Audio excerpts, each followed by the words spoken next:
នេះជាវីដេអូដែលបង្កើតឡើងដោយ AI សូមស្វាគមន៍មកកាន់វីដេអូរបស់ខ្ញុំជួយ Subscribe Channel របស់ខ្ញុំផងសូមអរគុណបាទសួស្តីអ្នកនរគ្នាចឹងថ្ងៃមួយយើងបានរៀនអំពីរបៀបកាត់ធ្វើវីដេអូដែលធ្វើដោយ AI ចឹងថ្ងៃនេះយើងមករៀនធ្វើវីដេអូដោយប្រើ AI ដែរប៉ុន្តែឲ្យ AI ជាអ្នកនិយាយបានយើងប្រើសំឡេងជា AI គ្រាន់តែយើងមិនចង់និយាយខ្លួនឯងយើងអាចឲ្យ AI និយាយជាមួយយើងជាភាសាខ្មែរបានចឹងអ្នកនរគ្នាយើងចូលទៅកាន់ជ្រុងអ្នកនរគ្នាចឹងមុននឹងដល់ការធ្វើវីដេអូអ្នកនរគ្នាជួយ Subscribe Channel របស់ខ្ញុំមួយផងដើម្បីទទួលបានចំណេះដឹងថ្មីៗអញ្ចឹងឥឡូវយើងចាប់ដើមចូលធ្វើទាំងអស់គ្នាដំបូងយើងចូលមកកាន់ desktop យើងមកហើយចូលទៅកាន់ Chrome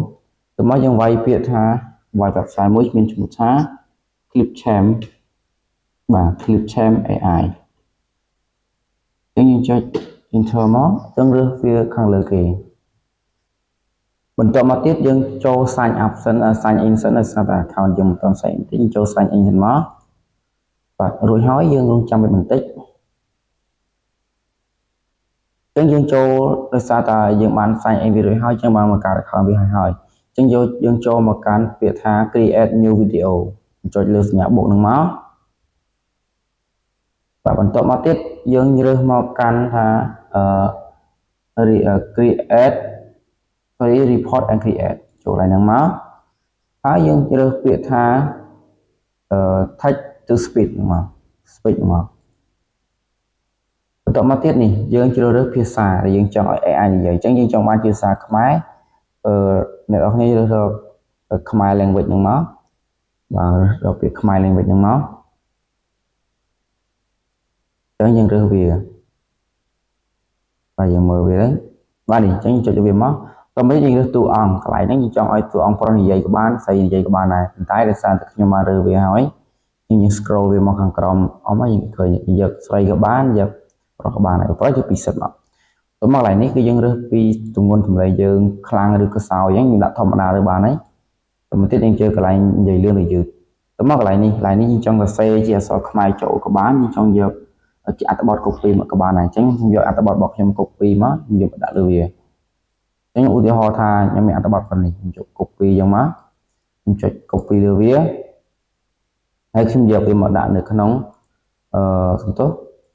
យកវាមកដាក់នៅក្នុង website បាញ់នេះអញ្ចឹង copy វាមកខ្ញុំយក pass ទៅមកទៀតខ្ញុំអត់ទាន់ចង់ដោនវាទេខ្ញុំចង់ស្ដាប់ preview យើងចង់ស្ដាប់សំឡេងវាមើលតើវាបានយ៉ាងដូចម្ដេចបាទរងចាំវាបន្តិចសួស្តីអ្នកទាំងអស់គ្នាជាវីដេអូចែករំលែកស្ដីពីរបៀបធ្វើសំឡេងដោយប្រើ AI ឲ្យនិយាយជាភាសាខ្មែរយើងបានសូមអរគុណបាទខ្ញុំថែមនេះសម្រាប់ថែមនេះបាទហើយសាំម្ដងទៀតសួស្តីអ្នកទាំងអស់គ្នាជានេះវីដេអូចែករំលែកស្ដីពីរបៀបធ្វើសំឡេងដោយប្រើ AI ឲ្យនិយាយជាភាសាខ្មែរយើងបានសូមអរគុណហើយសេម្ដងទៀតអស់ទៅដល់តិចមកបាទ10ដងទៀតទៅនេះសួស្តីអ្នកទាំងអស់គ្នានេះជាវីដេអូចែករំលែកស្ដីពីរបៀបធ្វើសំឡេងដោយប្រើ AI ឲ្យនិយាយជាភាសាខ្មែរយើងបានសូមអរគុណបាទអញ្ចឹងបន្ទាប់ពីយើងបានស្ដាប់ preview វាហើយយើងអាចចុច save នឹងបានចុច save មកបន្ទាប់ពីយើងចុច save ហើយយើងចូលពាក្យថា import នេះយើងចុចលើវាមកហើយយើងយកពាក្យថា18 HD ហ្នឹងមក18ហ្នឹងមកតទៅទៀតវានឹងធ្វើការ import វីដេអូឲ្យយើងហើយសំឡេងយើងហើយប៉ុន្តែអ្វីដែលយើងបាននេះគឺជាវីដេអូ MP4 ទេអញ្ចឹងយើងត្រូវ convert MP4 ហ្នឹងឲ្យទៅជា MP3 យើងចូល website មួយទៀតដែលមានឈ្មោះថា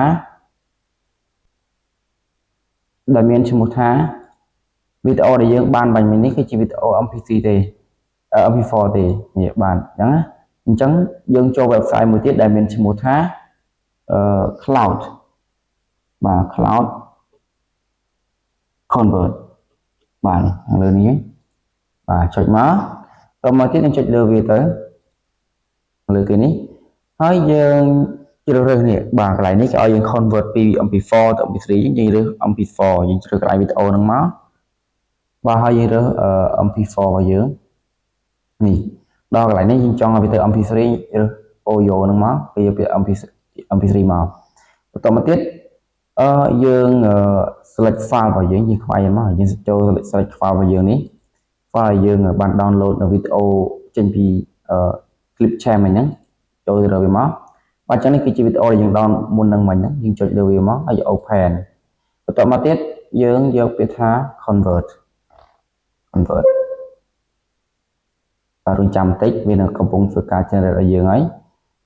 អញ្ចឹងនេះយើងបានវីដេអូហើយយើងចុចស្ដាប់អស់គ្នា នេះជាវីដេអូចែករំលែកស្ដីពីរបៀបធ្វើសំឡេងដោយប្រើ AI ឲ្យនិយាយជាភាសាខ្មែរយើងបានសូមអរគុណ